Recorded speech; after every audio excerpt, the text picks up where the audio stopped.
Здравейте от кухнята на Рози Смарт! Днес ще приготвим една освежаваща цветна салата с спанак, рукола и рози.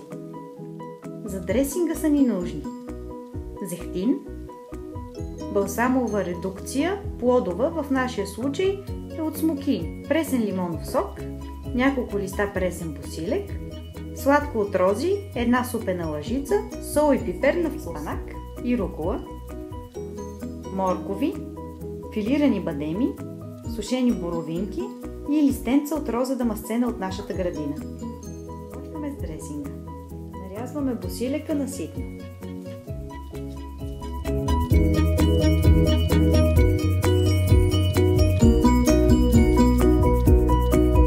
Смесваме съставките. Разбъркваме сладкото от рози и лимоновия сок. Добавяме накълтания босилек. Сипваме към дресинга и балсамовата редукция. Добавяме и зехтина.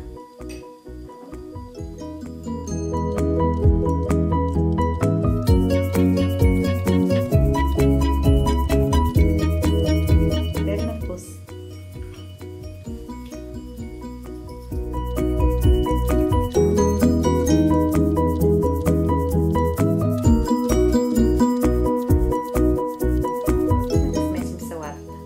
Спанака и руколата изсипваме морковите,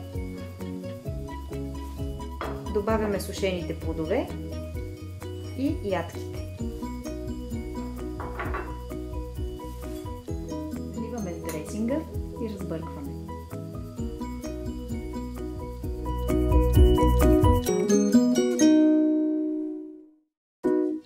За финал добавяме и пресните листенца от роза дамасцена.